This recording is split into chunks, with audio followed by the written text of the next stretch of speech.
Respectfully, sir, are we not walking on the floor and therefore touching things? What if this floor only looks like a floor and it's actually a wall and the ship landed on its side and we're actually walking on control panels? Bet you didn't think of that one, Leanne. Haha, gotcha.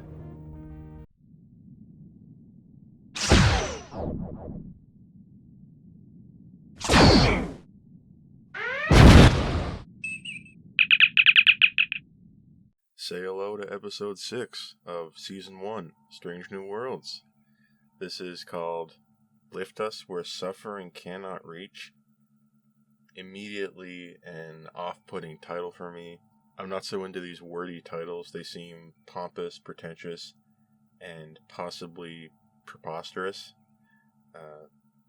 Usually by the end of the episode, I don't know how these overly long titles really fit into the overall story. But this one is literally dropped as a script piece in the episode, so I guess it makes perfect sense.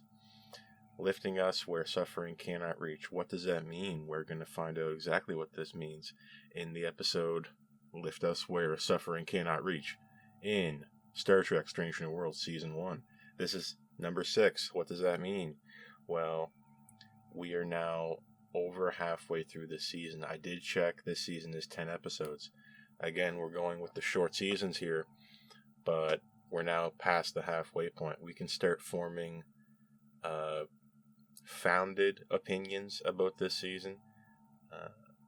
What was once assumptions is now revealed fact. Okay, we know the show is essentially not in the exact same timeline as TOS. It cannot be. At this point in time, I'm no longer willing to envision this show as being, quote, TOS or, quote, Prime Canon. I'm just viewing it simply as its own show. When you're making a show that's 10 years before, 10 years after, although you're threading the needle there, you're getting really close to TOS, you can imagine that this somehow ties in because of some currently unknown force that will happen or act upon the show on an off-screen way that changes it to make it feel like TOS. But we are so close now, and we are dealing with characters that simply cannot do the things that they did in TOS based on what we've seen so far, okay? Spock knows to pring. That's a big one. The Federation knows exactly who the Gorn are now. That's another one. So, bearing that in mind, let's walk into this episode as its own thing. Okay? This is Strange New Worlds. Let's see what's going on here, shall we? Well, let me paint the picture for you, okay? See, there's this world called Majalis. Alright? Now, this is a technological utopia. Okay? Seemingly has technology far in advance of what is currently state-of-the-art in the Federation. What does that mean? Well, we need them on our side. Okay, we need to win them over. We need to get what they got, because we ain't Starfleet if we ain't the tippy top. Didn't really mean that to rhyme, but I guess it did. And our paths cross, okay? Starfleet and Majalis. The same as Pike and Alora's paths cross. Star-crossed lovers, if you will. We realized that 10 years before this episode, Pike had a run-in with this character. This character is from the world of Majalis. She crashed a shuttle. He saved her. What do you know? It's kind of happening again. This time she is being attacked by what she denotes as an alien vessel, okay? And immediately this character is suspect. Alora, author of this episode, my radar is going off. Hold on, someone isn't telling the truth. That means this person is a good actor. They're actually putting forward a performance with a layer to it, okay? It's not totally phonetic reading their lines.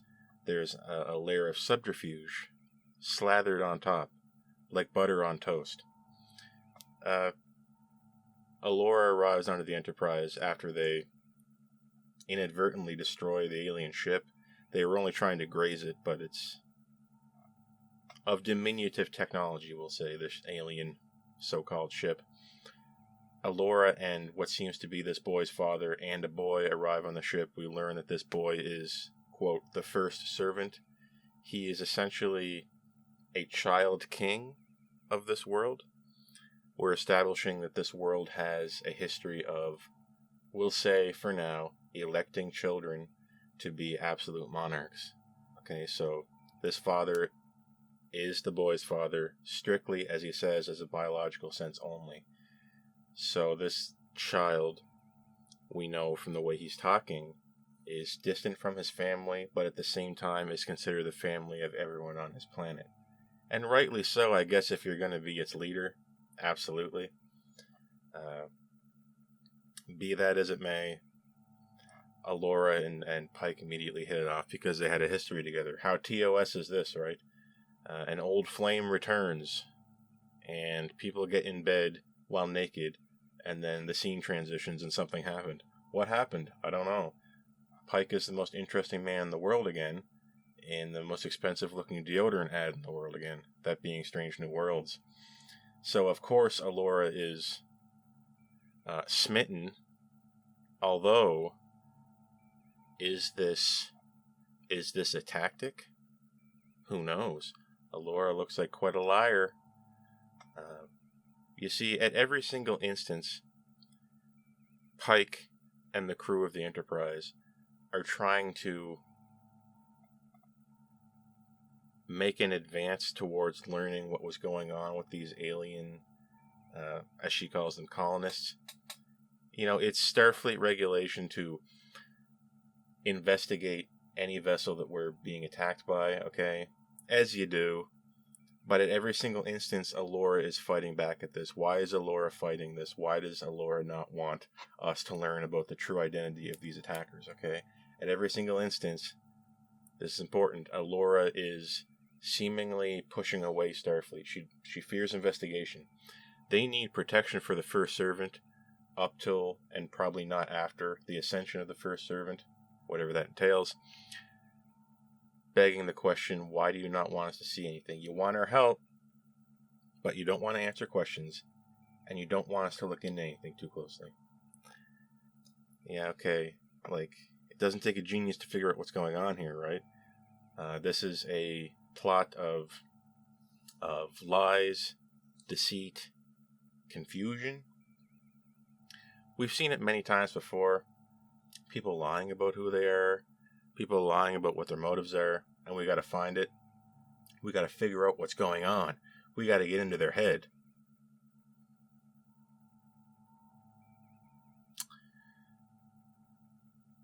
You see, the crew of the Enterprise, that being Uhura, for whatever reason, is paired up with La'an now. She's doing a stint in security, which I guess gets her on seemingly dangerous recon missions and gets her operating weapons on the bridge.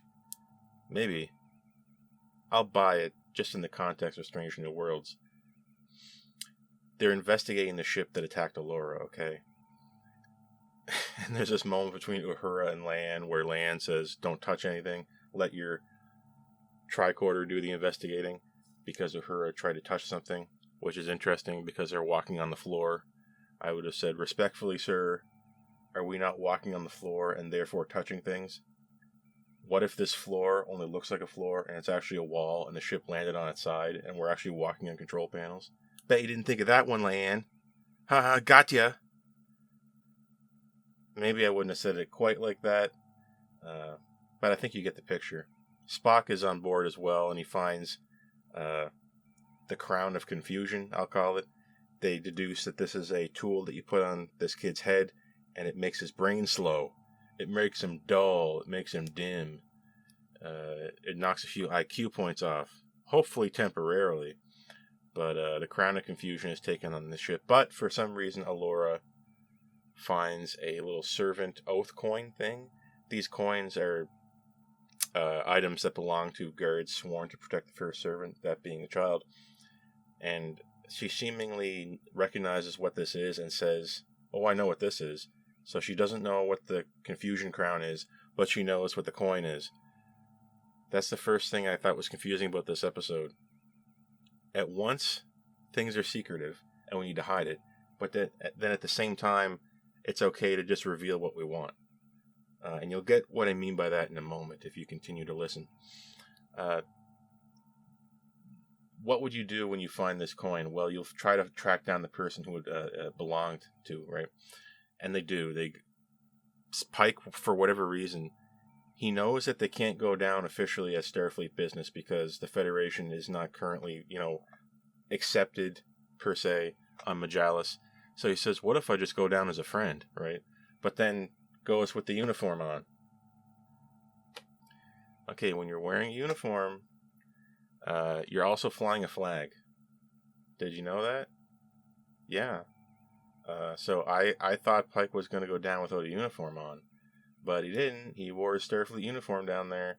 A similar thing happened in Discovery Season 4, where they went to that casino that Starfleet wasn't very well liked in, and they all wore their uniforms in. Just an observation, but Pike is going down there with his uniform on. I'm sure he's going to ruffle some feathers, but he has his phaser ready. So if I'm going to be ruffling some feathers, I'm going to be ruffling you right back, and it ain't going to be on stun. He doesn't say that. I said that. But I would never say that in real life, because that might get me killed. But down on the planet, it's a technological utopia. Things are floating. That's how I know it's a utopia. Although some things decidedly look like old Earth. Sometimes to a humorous degree, sometimes to an endearing and fun degree. I would say where they filmed this was a pretty cool looking spot. If a bit, like I said, Earth-like. They find this guy who, mysteriously, his coin looks different. There's something wrong with it. Aha, I found the traitor. He tries to run away, but they catch him down and accidentally kill him. Much like they accidentally destroyed the alien vessel at the beginning of this episode. So what's going on here? Well, meanwhile, Uhura has translated items from the alien ship that were outside the regulatory framework of Starfleet, plucked from the crime scene by Leanne, as she says, bending the rules. She gives them to Uhura, she translates them, and surprise, surprise, it's revealed that the aliens, you couldn't have guessed this, right, were originally from Majalis. They share too many linguistic similarities to be different. Wow, really? So this is a tale of our own subjugated people being forced off-world and then attacking us, and then we're calling them aliens. Yeah, I've seen this 1,000 different times, but Pike somehow doesn't know this, and they bring it up with him, and he's like, wow, really? These aliens were actually just people from Majalis? Who would have thunk it? Also, Leanne pointed out earlier, these items that Uhura used to translate this information from, they were taken from the ship outside of regulation, given to Uhura, she translated them, and then Leanne says, no, it's your work, you should present it to the captain. And I just laughed out loud, and I was just thinking, I see what you did there, Leanne. You stole these, didn't tell anyone about it, got Uhura to translate them, and now you're telling Uhura to show them to the captain yourself and claiming it as your own. Now when the captain asks, Uhura, where did you find this out from? Did you get this from anything? She'll have to lie. Way to pass off a lie, Leanne, to someone else. An expert stick handler. Here, now the ball's in your court. Have fun. I guess Leanne is proving to be a source of a few laughs for me in the last few episodes. Is that intentional? She seems like an awfully serious character to be making me laugh. But maybe it's a good thing. I don't know. I will say that walking around on physical sets, although they look, like I said, Earth-like, it's a lot better than walking around inside a CGI nightmare like we did in Picard. I swear to you, some of these scenes at Picard's vineyard in the show Picard were CGI. They weren't really there. They couldn't really go to a building. Maybe I'm crazy, but I can kind of tell when CGI doesn't look real. When you're trying to match physical reality with a CGI background, sometimes it looks kind of fake, right? Never mind why I just looked back there. It's some unrelated thing. I think I just saw a mosquito flying around. So things are coming to a head, right? Something's not quite what it seems. Meanwhile, Spock is talking to this kid, and he's in medbay, and we find out that this kid, he's basically being rebuilt physically on a subatomic level using like what amounts to quantum scale nanites. Okay? He's being healed at a subatomic level, benefiting from the immense technological heights of the planet Majalis. Okay? Now you're thinking, wait a minute, Dr. Mbenga has a sick kid. What am I going to do? Well, exactly what you think. You see, Majalis and the Federation do not have a treaty together. They do not have relations, really. So how do we get this healing technology to help Mbenga's kid? Well, we don't. They share a few scenes together, both kids playing, and we've really made no progress on this front. Until the very end. Spock talks to this kid. It turns out this kid is very smart, as he would be for someone who's about to be king of the planet, supposedly. And we do set up this idea that this kid is learning about subspace. He's learning about advanced engineering principles that I didn't understand until a few months ago. But he understands them, and he's a little kid. Very impressive. Spock is impressed. Spock even smirks a little bit. You know, as he does.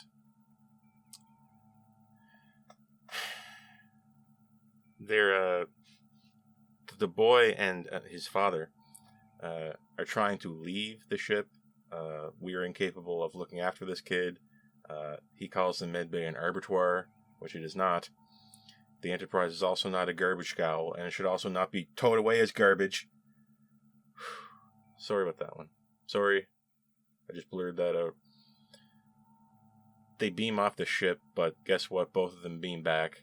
But missing the kid. Uh-oh. The dad beams back, but not the first servant, not the little kid. Where is he gone to? The aliens are back. You know, the aliens.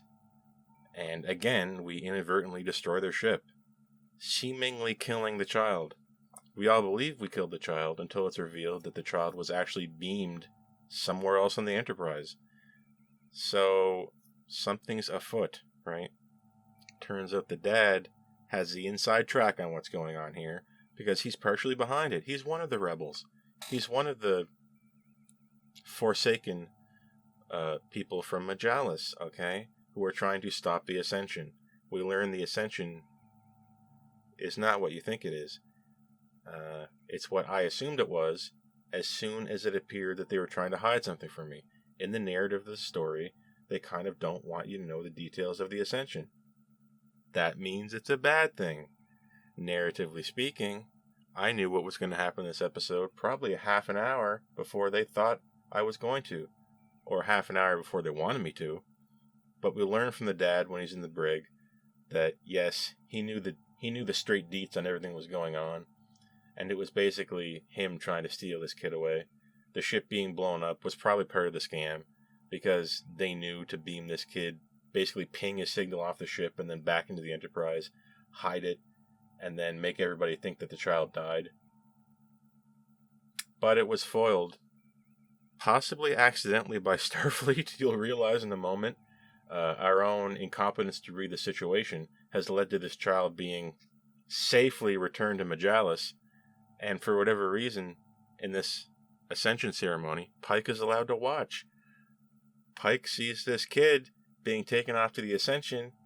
The scary music is playing. He's thinking, what's going on here? And he honestly sees a dead child being pulled away while this kid is being walked towards where that child came from. You do the math. They didn't want you to do the math because they actually showed the dead kid. I'm serious. I don't know what's going on with these people, but they have a fetish for dead kids. They just keep showing it. I've seen a bunch of dead kids. In Discovery, we showed a baby head, a severed baby head, and now we're showing a dead kid. We lift up the blanket over it and look at its face and its head. We knew what it was. Pike knew what it was, but they wanted us to see it, and it still grosses me out. And I don't know why we had to see it. I don't know why it's in here, but we looked at it anyway. So Pike is like, holy crap, we can't let this happen. This is going to kill him. The Ascension. It turns out this Ascension is basically hooking this child up to a machine that basically absorbs his mind and uses it as some kind of AI protocol to control the inner workings of the planet. I don't know. This isn't the first time we've seen computers need sentient biological brains to power its computer. We've seen it before, but somehow in this one they've made it more confusing than they ever had before. Details needed. I needed a little bit more information on that, but it served its purpose.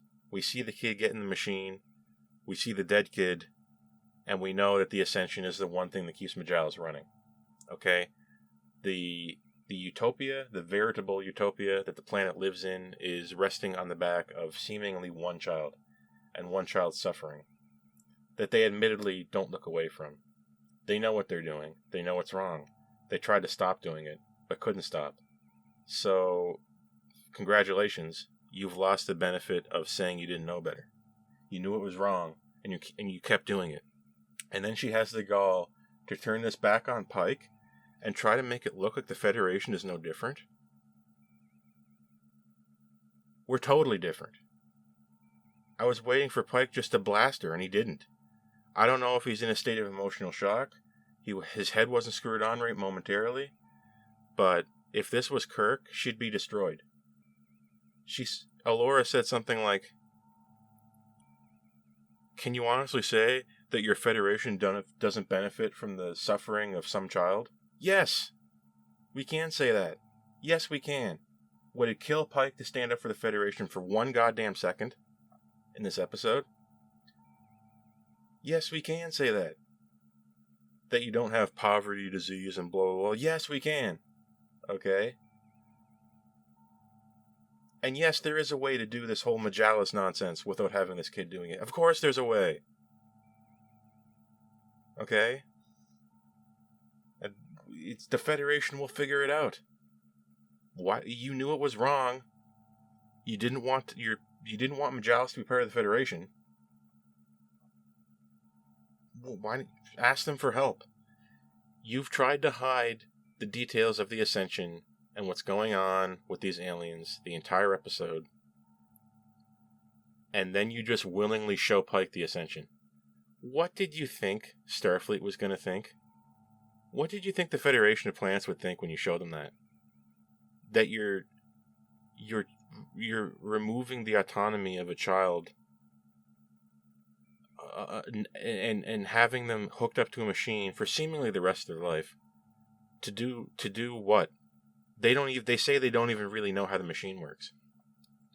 We've seen this many times in Star Trek, and we've seen Kirk destroy computers that were, controlling people's lives, to put it simply, acting as God for these people, even though they're not. People need free will, right? This has come up many times in Star Trek. The idea of free will. I know what Kirk would have did in this episode, but is this genius or is it moronic?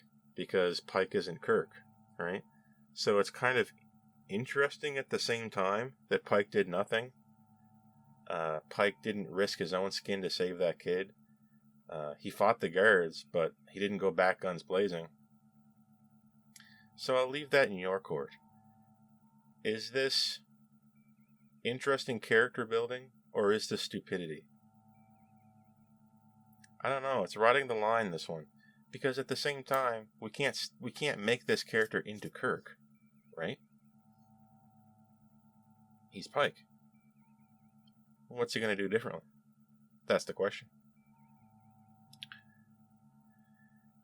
A few nagging things in this episode keep creeping back into my mind. That being, Pike mentions the fact that he knows his future. Don't want to hear it. Mbenga's daughter sneaks back into this episode. It is thematically significant that happens, but I didn't want to see it.